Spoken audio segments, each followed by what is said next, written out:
Um modelo alternativo, mas que está conectado ao modelo de campo, é aquele que explica as interações em termos de uma troca de partículas fundamentais, denominadas partículas de calibre ou partículas de gauge.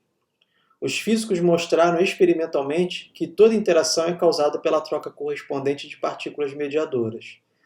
No seriado de televisão, é apresentada uma conversa entre o Sheldon e a Penny, e um quadro onde existem alguns diagramas que representam essas interações fundamentais em termos de partículas. Então, a carga elétrica que você conhece do eletromagnetismo, um elétron interage com outro elétron, ou um próton interage com outro próton, um próton interage com um elétron, através da emissão de um fóton. Dentro do núcleo atômico, os prótons e nêutrons são formados por quarks, e o que mantém esses quarks interagindo um com o outro são os gluons. Um quark interage com outro quark pela emissão de um gluon, e isso acontece dentro dos prótons e dos nêutrons. Já um próton e um nêutron, ou um nêutron com outro nêutron, por exemplo, interagem via uma carga chamada de carga fraca. Interage via troca de bósons. Então, as partículas que têm carga elétrica interagem via troca de um fóton. Partículas que têm carga de cor, como os quarks, interagem via troca de um gluon. E as partículas que têm carga fraca interagem via troca de bósons. A existência de muitas dessas partículas foi de fato confirmada experimentalmente, por exemplo, no grande acelerador de física de partículas que se encontra no CERN. Uma interação é dita fundamental se não puder ser explicada em termos de outras interações. A interação entre dois carros em uma colisão não é fundamental, porque pode ser explicada como resultado das interações entre os átomos que os compõem. As interações atômicas das moléculas de ar que respiramos também não são fundamentais, porque são resultado das interações entre os elétrons e os núcleos atômicos que compõem os átomos. O grande esforço da física moderna hoje em dia é estudar essas interações fundamentais. Começo esse slide com a última frase do slide anterior. Uma interação é fundamental se não puder ser explicada em termos de outras interações. Todas as interações conhecidas hoje podem ser atribuídas a apenas 4 interações fundamentais. 2 delas são familiares da vida cotidiana e outras 2 nem tanto. As 2 interações familiares são as interações gravitacional e eletromagnética. Conhecemos a interação gravitacional como a Terra puxando os objetos. Uma meia de nylon interage com uma blusa de seda no secador de roupas através da parte elétrica, da interação eletromagnética. Um ímã interage com a porta do refrigerador através da parte magnética. As 2 interações fundamentais desconhecidas são aquelas que ocorrem dentro dos núcleos dos átomos, a interação fraca e a interação forte. Então, temos aqui as intensidades das forças, que são mostradas em relação à intensidade da força eletromagnética, de 2 quarks U separados pelas distâncias específicas.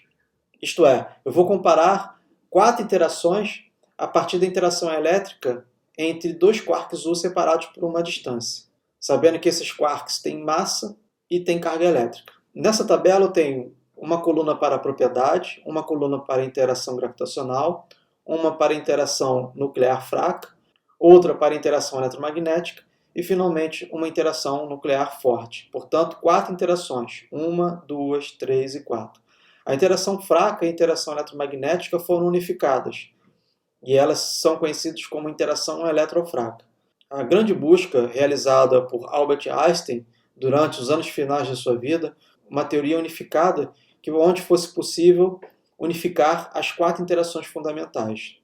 Então a interação gravitacional atua sobre massa e energia.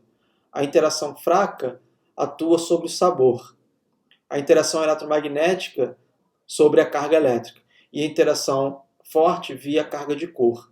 Então, na interação gravitacional, todas as partículas com massa estão sujeitas à interação gravitacional. Na interação fraca, somente as partículas com sabor experimentam essa interação fraca. E essas partículas com sabor são os quarks e os leptons.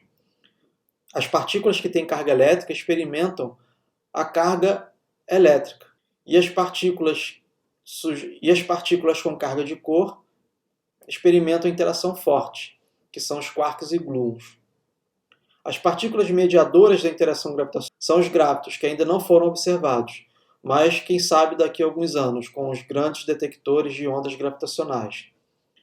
As partículas mediadoras da interação fraca são os W mais, W menos e Z0. Mais e menos são a carga elétrica, e o zero está dizendo que esse bóson ele é neutro. A partícula mediadora da interação eletromagnética é o fóton, representado pela letra grama. E a partícula mediadora da interação forte são os gluons. A intensidade da interação, a interação gravitacional entre dois quarks U, separados por uma distância de 10 a menos 18 metros, é de 10 a menos 41. A interação fraca entre esses dois quarks é de 0,8. A interação eletromagnética entre esses dois quarks é 1. E a interação forte entre esses dois quarks vale 25. Então veja que a interação gravitacional entre dois quarks U é 10 a menos 41 vezes menor que a interação elétrica entre eles. Já a interação fraca é 0,8 vezes menor que a interação da carga elétrica. A interação forte entre esses dois quarks é 25 vezes maior que a interação eletromagnética entre eles. A interação gravitacional é uma interação de longo alcance, que se manifesta como uma atração entre todos os objetos que têm massa. E a partícula mediadora de calibre ainda não foi detectada e é chamada de graviton, como acabamos de ver. É a interação fundamental mais fraca e é manifestada pela observação que você não pode senti-la agindo entre seu corpo e qualquer outro objeto próximo com massa, embora ambos possuam massa. Somente para objetos muito massivos essa interação se torna apreciável. A interação gravitacional entre a Terra e seu corpo, por exemplo, é perceptível, devido à grande massa da Terra. Embora seja fraca e diminua com o aumento da distância entre os objetos em interação, a interação gravitacional é o que determina a estrutura do universo na escala cósmica. Todas as outras interações deixam de desempenhar um papel nessa escala. A existência de sistemas planetários e a forma das galáxias, como mostra na figura, indicam um enorme alcance da interação gravitacional. Mas, repito, ela se manifesta para objetos que possuem grande massa, por exemplo, entre a Terra e uma maçã. A interação eletromagnética. Não é exagero dizer que essa interação de longo alcance é responsável pela maior parte do que acontece à nossa volta. É responsável pela estrutura de átomos e moléculas, por todos os processos químicos e biológicos, pela coesão da matéria em líquidos e sólidos, pela interação repulsiva entre objetos como o taco e uma bola, bem como pela luz e outras radiações eletromagnéticas. O atributo da matéria responsável por essa interação é chamado de carga elétrica, que vem em duas variedades, positiva e negativa, cada uma aparecendo em números iguais do universo. E a partícula de calibre associada à interação eletromagnética é o fóton, como foi discutido anteriormente. Por causa do equilíbrio perfeito na quantidade de carga positiva e carga negativa no universo, e porque a interação eletromagnética é muito forte, toda a matéria tende a se organizar de tal maneira que é eletricamente neutra, o que significa que contém tanto positivo quanto carga negativa. E é como resultado, a maioria das interações eletromagnéticas se anula. Consequentemente, a interação eletromagnética é a mais perceptível na escala atômica. O que chamamos de contato físico, portanto, entre os objetos, é o resultado das interações eletromagnéticas entre as partes individuais dos átomos carregados. Interações que são calculadas em média a distâncias maiores. Talvez a interação eletromagnética seja a interação fundamental mais dominada pelo ser humano. É aquela que nós mais entendemos e utilizamos com maior escala. A interação nuclear fraca, ou eletrofraca, é uma interação repulsiva e é responsável por alguns processos do decaimento radioativo, como o decaimento do carbono 14, que contém 6 prótons e 8 nêutrons, e decai no núcleo de nitrogênio 14, que contém 7 prótons e 7 nêutrons. Isto é, um nêutron do carbono 14 decai emitindo um próton, um elétron e o antineutrino do elétron. Essas emissões dessas partículas satisfazem os princípios de conservação de momento linear e conservação de energia, além da conservação da carga elétrica. Os princípios de conservação são satisfeitos mesmo na escala atômica. Esse decaimento é responsável pela conversão de hidrogênio em hélio nas estrelas. A interação fraca atua dentro do núcleo entre as partículas subatômicas, que possuem um atributo chamado de carga fraca, e faz com que a maioria das partículas subatômicas seja instável. A partícula mediadora associada à interação fraca é o bóson vetorial. Na verdade, são 3 bósons vetoriais: o bóson W+, o bóson W- e o bóson Z0. A interação nuclear fraca e o eletromagnetismo foram unificadas, porque existe um forte paralelo entre o papel da interação eletromagnética nas reações químicas e o papel da interação fraca no decaimento das partículas subatômicas. Esse paralelo foi entendido fisicamente e as teorias foram unificadas, nessa teoria chamada eletrofraca. Foi a primeira grande unificação da física. As reações químicas são causadas pelo rearranjo de elétrons entre átomos ou grupo de átomos. E nesse processo, a energia química é convertida em energia cinética dos produtos da reação. Da mesma forma, quando a interação fraca faz com que uma partícula subatômica decaia, como o nêutron decaindo no próton, elétron e o antineutrino do elétron, a energia interna da partícula, que é o m0c ao quadrado, energia de repouso, é convertida em energia cinética dos produtos de decaimento. Temos aqui uma reação explosiva, que nós estudamos com o carrinho se movimentando.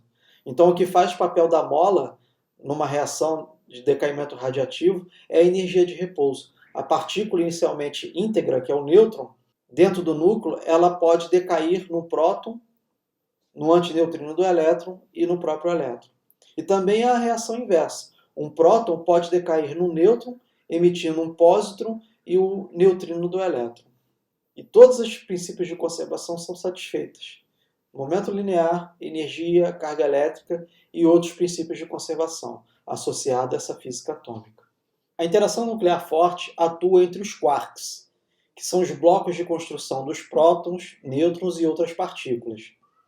Essa interação, que pode ser atrativa ou repulsiva, é tão forte que supera completamente todas as outras interações entre as partículas, como nós vimos numa das tabelas dos slides anteriores. O atributo necessário para essa interação é a carga de Corr, e as partículas mediadoras são os gluons.